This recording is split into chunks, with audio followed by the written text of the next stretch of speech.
The first time I noticed something strange, it was small. A mug out of place, a chair slightly turned toward the window. I told myself I was being careless, that I must have left it that way in a hurry. But as days passed, those little things began to pile up.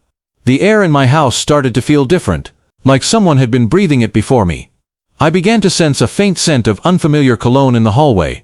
Not mine, not anyone I knew. It lingered, especially near the living room door. Each time I came home from work, I felt watched, even before unlocking the door.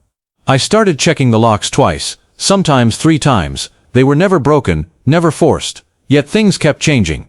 The bathroom mirror once had a faint fingerprint, smeared like someone had leaned too close. The remote control sat on the wrong armrest. My cat Luna hissed at the corner near the coat rack for no reason. That was when my heart began to tighten each night.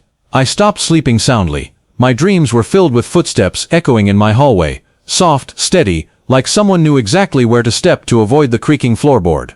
One morning, I decided to act. I placed a small camera on the bookshelf, hidden between 2 old novels, another inside the kitchen vent, facing the hallway. I left for work, my mind restless, my chest heavy with dread. The day stretched endlessly. When I returned, I hesitated at the door. Everything looked the same, too much the same.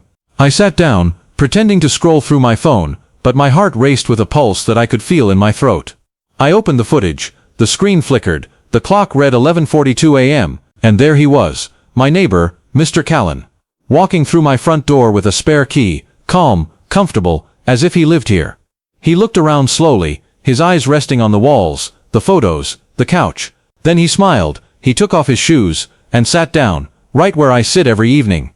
He switched on the television, poured himself a glass of water from my kitchen sink, and then he went into my bedroom. I felt cold spread through my hands as I watched. He opened drawers, lifted my clothes, looked through my bedside table. He even paused to stare at a picture of me and my sister. His fingers brushed across my face in the photo. He whispered something, but the camera had no sound. It took me a moment to breathe again. My house had not been mine for weeks. He had been inside it, inside my space, inside my silence. The next morning, I waited at home. I called in sick. The clock moved slowly toward 11:42 a.m. I sat in the corner of the kitchen, hidden behind the counter, my heart steady but my palms damp. Right on time, the key turned. The door opened. The same calm footsteps crossed my hallway. He looked around again, same slow smile. He set his keys down on the table and walked toward the living room.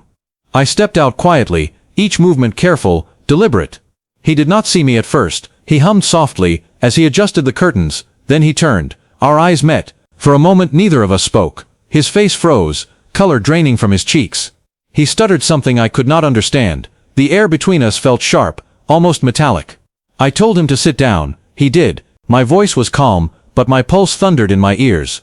He tried to explain, said he had found the spare key under my doormat weeks ago. He said he just wanted to look around. He said my house made him feel peaceful. His words tangled into a web of excuses, each one thinner than the last.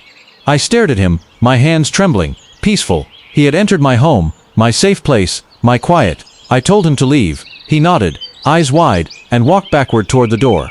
When he left, I locked it. Twice. Then I sat on the floor, feeling the weight of the stillness. Every sound in the house seemed to echo differently. The refrigerator's hum, the wind pressing against the window. Even Luna's soft purring felt distant, uncertain. That night, I moved the couch. I took down the photos. I packed a small bag and sat by the door until morning.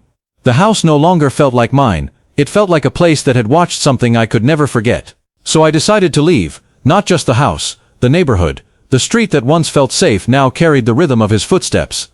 As I drove away, I looked in the rearview mirror one last time, and for a brief moment, I thought I saw someone standing at my window, watching, still smiling.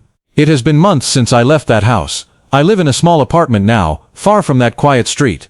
The locks here are new, the windows sealed, but sometimes when I come home after work, I still pause before opening the door. The air feels heavy, as if someone has just walked out. And in those moments, I remember that peace can be broken not by noise, but by the softest step on a floor that once was yours.